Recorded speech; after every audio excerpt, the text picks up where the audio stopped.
Première partie. 19 ans en République démocratique du Congo. La rétrospective. Quelques dates et faits importants de ma première décennie, de 1983 à 1993. Mars 1983. Un coup de canon. Tu es venu au monde comme un coup de canon, disait ma mère avec assurance et un sourire nostalgique. Tu es né à 10h30 du matin à l'hôpital Ngaliema à Kinshasa. C'est le docteur Sulumwang qui t'a escorté. Papa était au travail. J'étais seule avec le travailleur Makambo. J'avais déjà apprêté mon sac 2 semaines plus tôt, suite au conseil du médecin. Aux premières douleurs, viens à l'hôpital, dit-il. Puis, il ajouta d'un ton ferme. Ne tarde pas, car cette naissance sera un coup de canon. Ainsi, dès que j'ai ressenti les premières contractions, je me suis souvenu des propos du gynécologue. Aussitôt, j'ai demandé à Makambo de m'appeler un taxi pour me rendre à l'hôpital. Ça lui a pris 1 heure pour ramener un taxi à la maison, car il cherchait le taximène qui demanderait le moins d'argent pour cette course. À cette époque-là, nous habitions une jolie petite maison modifiée dans la commune de Matete, au sud de la ville de Kinshasa. Mes parents en étaient les propriétaires depuis juillet 1975.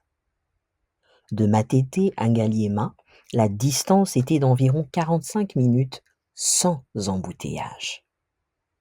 Cependant, ce n'était pas la porte d'à côté.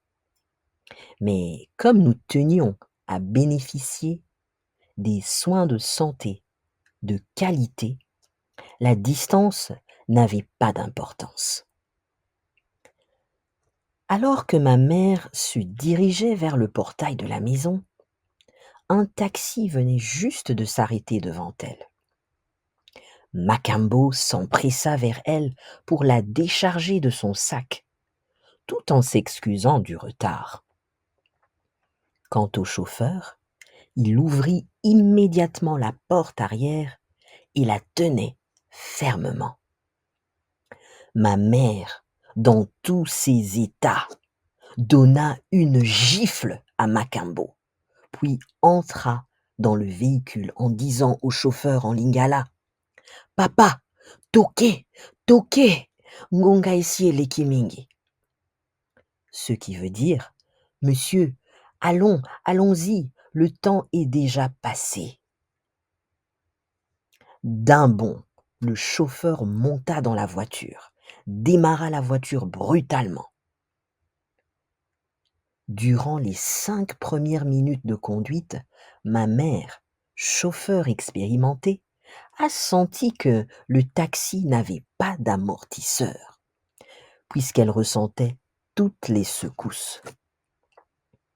Au bout de 15 minutes de conduite, le taxi a eu une panne sèche de carburant au niveau de Kaouka.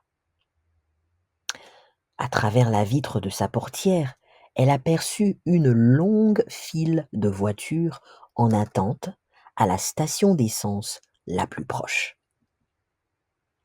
À cause de son état, l'attente a été réduite.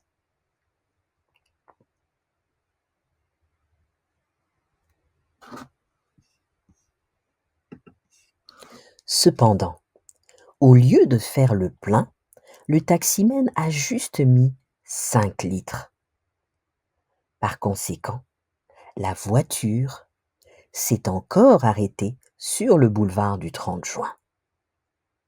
Il fallait la pousser pour redémarrer. Nous sommes arrivés à l'hôpital à 10 heures. Je me suis directement dirigé vers la salle d'accouchement. Sans tarder, je me suis étalé sur un des lits disponibles. J'ai donné à l'infirmière le nom de mon gynécologue qui était le médecin directeur. Aussitôt prévenu, ma poche des os se rompait. Il arriva quelques minutes plus tard. Il me dit « Pousse !» J'ai poussé de toutes mes forces et poum ! D'un seul coup, l'enfant est sorti, tout entier. Madame, je vous avais prévenu, cet enfant sera un coup de canon. Et voilà. À 10h30, j'ai accouché mon 3e enfant, sans déchirure.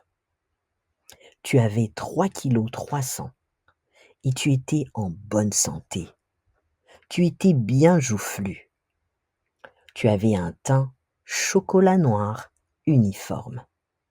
Et tu es né avec une coiffure semblable à celle du célèbre catcheur congolais Idingwe.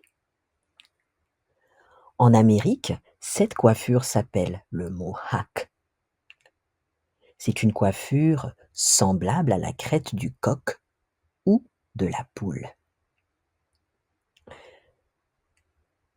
Papa, quant à lui, n'est arrivé à l'hôpital qu'à 14 heures. Chaque année, à mon anniversaire, ma mère me raconte cette histoire, mon histoire, mes débuts sur cette terre des hommes. À ma naissance, ma mère avait 25 ans et mon père 35. Il y avait un grand écart d'âge entre mes frères et moi.